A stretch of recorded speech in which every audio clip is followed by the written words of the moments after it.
నారాయణపేట నియోజకవర్గం దామరగిద్ద మండలంలోని పలు గ్రామాలు దేశాయిపల్లి, నర్సాపూర్, ఉల్లిగుండం గ్రామాలలో నూతన గ్రామ పంచాయతీ భవనాలను స్థానిక ఎమ్మెల్యే డాక్టర్ చిట్టెం పార్నికారెడ్డి ప్రారంభించారు.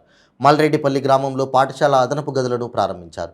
దేశాయిపల్లి గ్రామంలో కార్యక్రమం నిర్వహించి ఎమ్మెల్యే మాట్లాడుతూ ప్రజాపాలనలో దరఖాస్తు చేసుకున్న ఇండ్లు, పెన్షన్, రేషన్ కార్డులు తదితర పథకాలు అర్హులైన వారి అందరికీ అమలు చేస్తామని తెలిపారు. వివిధ అభివృద్ధి పనుల కొరకు సమస్యల పరిష్కారం కోసం ఎమ్మెల్యేకు వినతి పత్రాలు అందజేశారు. ఈ కార్యక్రమంలో అధికారులు, ప్రజాప్రతినిధులు, ఎంపీపీ బక్క Narasappa, ZPTC Lavanya, single window chairman పుట్టి ఈదప్ప, సర్పంచులు ఈరప్ప, చంద్రం, ఎంపీటీసీలు లక్ష్మీ, రోషలప్ప, కాంగ్రెస్ పార్టీ మండల అధ్యక్షులు బాలరెడ్డి, ప్రధాన కార్యదర్శి కాజా, శరణ్ నాయక్, కాంగ్రెస్ పార్టీ యువ మండల అధ్యక్షులు కంసాన్పల్లి శ్రీను, సిపిఎం పార్టీ నాయకులు మాజీ MPTC Anjilaiah Goud, single window director Mallappa, Congress party నాయకులు Maipal Reddy, Hanumanthu, social media coordinator Srinivas, కార్యకర్తలు, ఆయా గ్రామాల ప్రజలు తదితరులు పాల్గొన్నారు.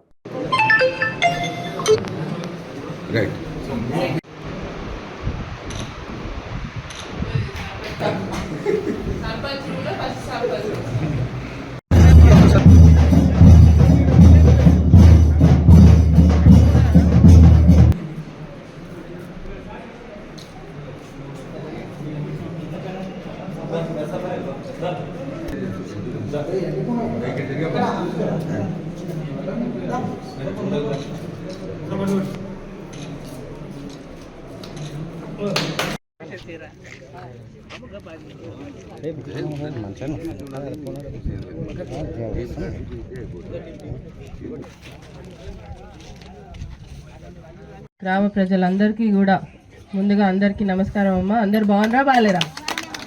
బాగుందా? ఆ రోజు చూసినా మళ్ళీ ఈరోజు చూస్తున్నా, అందుకనే అడుగుతున్నా. వచ్చినా అంటే మీ సమస్యలు ఏదైతే ఉన్నాయో అన్న వీళ్ళందరూ చెప్పిండ్రు, ప్రచారం టైంలో కూడా చెప్పిండ్రు. తప్పకుండా ఆలోచనలో ఉందన్న, తప్పకుండా అది ఎంత త్వరలో అయితే అంత త్వరలో చేసుకుంటా ముందుకు వెళ్దామని ఆలోచనతోనే ముందుకు వెళ్తున్నాం.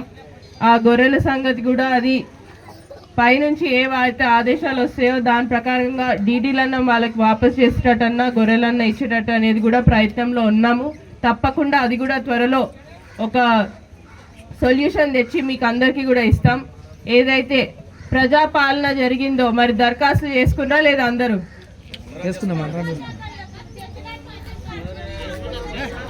ఏమన్నా అది కాదమ్మా, దరఖాస్తులు, ఇల్లులు కావాలి, పెన్షన్లు కావాలి, గ్యాస్ సిలిండర్, ఈ బాధ్యత కూడా నేను తీసుకొని తప్పకుండా ఎవరికైతే అర్హులో, ఎవరికైతే ముఖ్యమైన, ఎవరే పడిపోయే స్థితిలో ఉన్న ఇల్లులు, అస్సలే ఇల్లు లేని వారికి ముందుగా చేసుకుందాం. తప్పకుండా మీ అందరికీ కూడా అవన్నీ ఏదైతే దరఖాస్తు ఇచ్చిండ్రో త్వరలో మీ అందరికీ దానివి అందించే బాధ్యత కూడా నేను తీసుకుంటా అని కూడా తెలియజేస్తూ, దీంతో పాటు స్కూల్ కానివ్వండి, రోడ్ కానివ్వండి, డ్రైనేజ్ కానివ్వండి, మళ్ళీ వర్షాకాలంలో మీ ఇబ్బందులు కానివ్వండి, అవన్నిటికీ కూడా తప్పకుండా ఒకటి తర్వాత ఒకటి చేసుకుంటూ వద్దాం. నేను అడిగేది ఒకటి, గ్రామ పెద్దలందరూ కూడా కూర్చొని మీ గ్రామానికి సంబంధించిన ఇబ్బందులన్నీ ఒకటి రాసి ఆ దరఖాస్తు నాకు ఇస్తే నాకు కూడా ఇంకా బాగా గుర్తుంటుంది. కాబట్టి ఒకటి తర్వాత ఒకటి చేసుకుంటా పోతా అన్న, అదే చెప్తున్నాను.